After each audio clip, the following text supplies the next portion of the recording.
Yang berikutnya, kita menghindari percakapan yang tidak berguna. Efesus 4 ayat 29.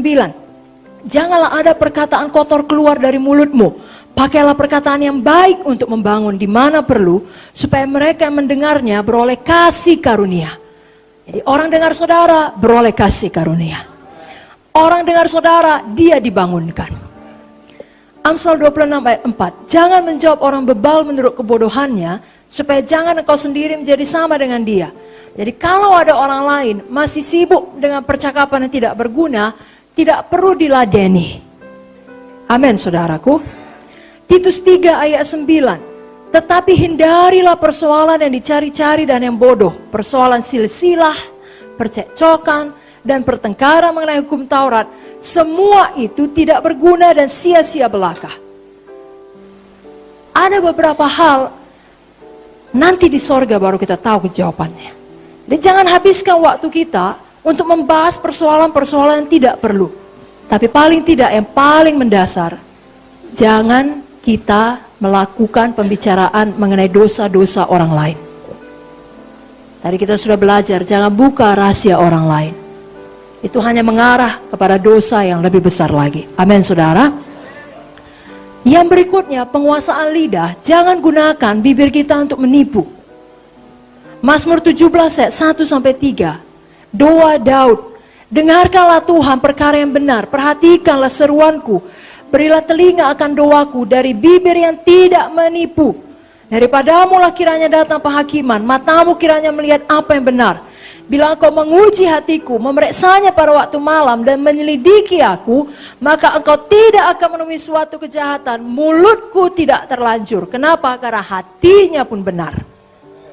Apa yang berasal daripada mulut kita datang dari hati kita. Mazmur 120 ayat 2. Ya Tuhan, lepaskanlah aku daripada bibir dusta, daripada lidah penipu. Saudaraku, biarlah sebagai hamba Tuhan kita punya integritas. Orang dapat percaya apa yang kita katakan. Kalau ya, kita katakan ya. Kalau tidak, kita katakan tidak. Orang tidak curiga bahwasanya kita punya maksud yang tersembunyi. Kita tidak berbohong, kita tidak memiliki rencana yang jahat. Tapi hati kita murni. Dan memang itu dibutuhkan kalau kita mau melihat hari-hari yang baik dan umur yang panjang. Ya, saya bacakan Mazmur 34. Mazmur 34 ayat 13-14. Siapakah orang yang menyukai hidup, yang mengingini umur panjang untuk menikmati yang baik? Jagalah lidahmu terhadap yang jahat dan bibirmu terhadap ucapan-ucapan yang menipu. Amin, saudara. Kalau kita sudah salah, kita akui saja. Itu akan membebaskan kita. Amsal berkata, barang siapa yang mengakui pelanggarannya akan kemudian lebih disayangi. Justru orang, apalagi kalau saudara sebagai hamba Tuhan, orang akan sangat menghormati saudara. Karena walaupun kedudukan saudara tinggi, saudara jujur dan mau mengakui kesalahan saudara. Jangan demi menyelamatkan muka, kita jatuh dalam jebakan bohong, dusta, menipu. Karena satu dosa akan membawa kepada dosa lain. Sekali saudara bohong, saudara perlu bohong untuk menutupi kebohongan saudara. Dan kemudian perlu bohong lagi untuk menutupi kebohongan saudara. Lepaskan diri kita dari kebiasaan berbohong. Hamba Tuhan jujur, punya integritas. Amin, saudara.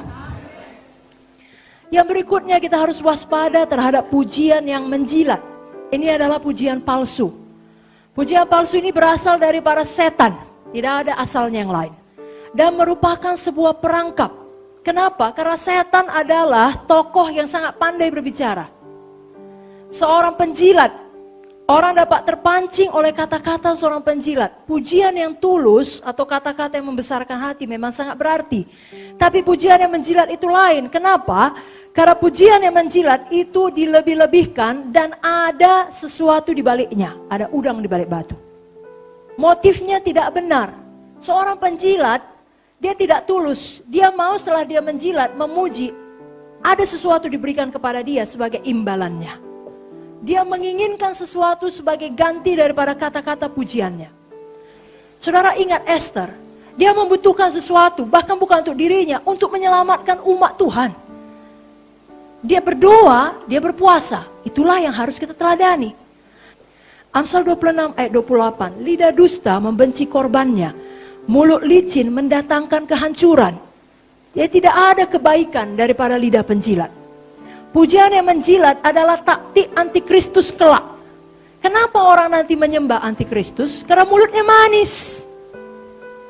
Dia menawarkan jawaban, solusi yang dinantikan oleh dunia. Dia menjerat orang dengan bujukannya. Kita sudah belajar terhadap 3 hal yang mempengaruhi.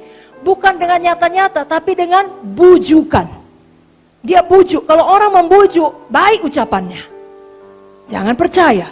Daniel 11 ayat 32. Orang-orang yang berlaku fasik terhadap perjanjian akan dibujuknya sampai murtad dengan kata-kata licin.